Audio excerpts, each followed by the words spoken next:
Reimbursement has a direct impact on access to health care. When surveyed by the South Dakota State Medical Association, 91% of our members indicate Medicaid does not reimburse their costs for seeing patients. South Dakota State Medical Association members also say that if Medicaid reimbursement remains the same, 54% will decrease or stop seeing Medicaid patients. How will you work to adequately fund the Medicaid program? Specifically, what will you do to ensure adequate reimbursement for physician services provided to Medicaid patients? Scott? Well, the statistics that I saw indicate that there are like 4% of physicians in South Dakota who won't see Medicaid patients now, that 30% of physicians in South Dakota will not see new Medicaid patients now. This is a chronic problem, and we have to deal with it, and there isn't any other way to deal with it than to make a difference in terms of reimbursement. Now, PPACA, the Health Care Reform Bill, has certain adjustments in it for Medicaid providers and Medicare providers. And those kick in, I can't remember exactly, but I think it's 2014. 10% for each, I believe. That's going to make a real difference. But we can make a difference at the state level in terms of the reimbursement that we make available at the state level.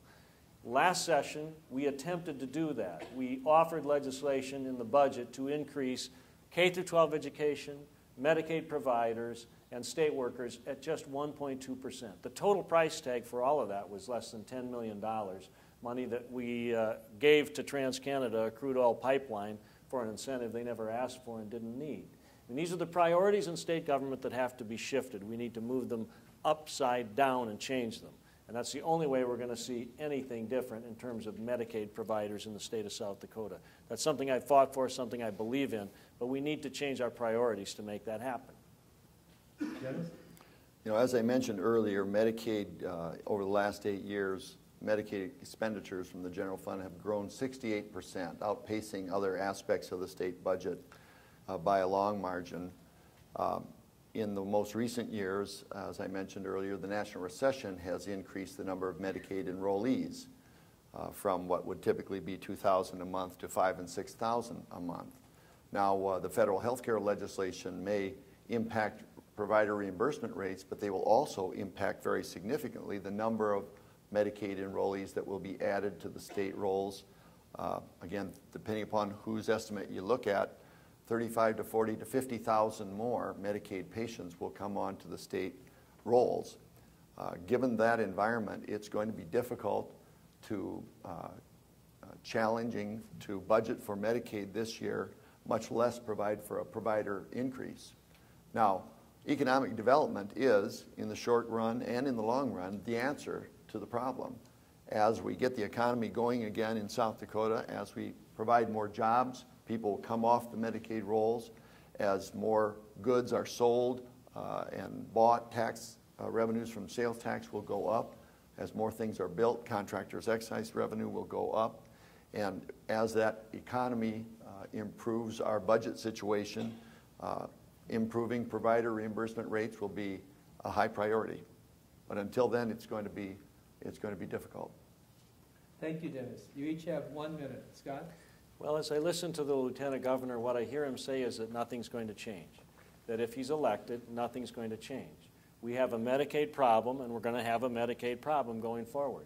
Even though we know that the administration is committed to absorb the cost of the additional folks on Medicaid under the Act and the additional amount for them. And it's not until 2020 or 2019 that we start to step down, 98, 96, 94, I believe. So we have some time to adjust. But we hear him describe the problem, we don't hear a solution to the problem. How about this?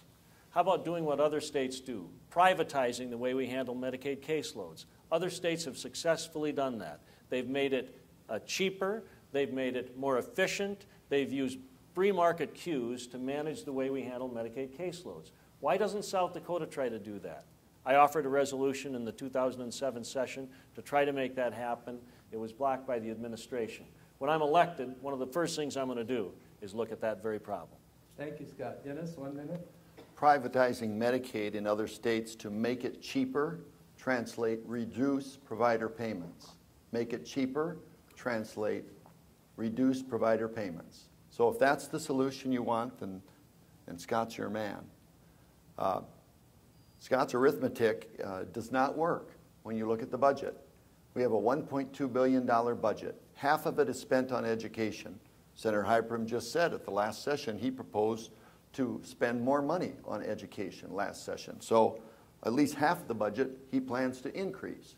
Medicaid providers, he just said at the last session he proposes to spend more money on Medicaid. That's another fourth of our budget. And yet at the same time he insists that we have a $107 million deficit that he's going to somehow balance in the $300 million rest of the budget. That's 1/3 of the balance of the budget. Is he going to lay off 1/3 of our prison guards, lay off 1/3 of the ag department, lay off 1/3 of all the rest of state government? It just doesn't work. The arithmetic doesn't work. Thank you, Dennis.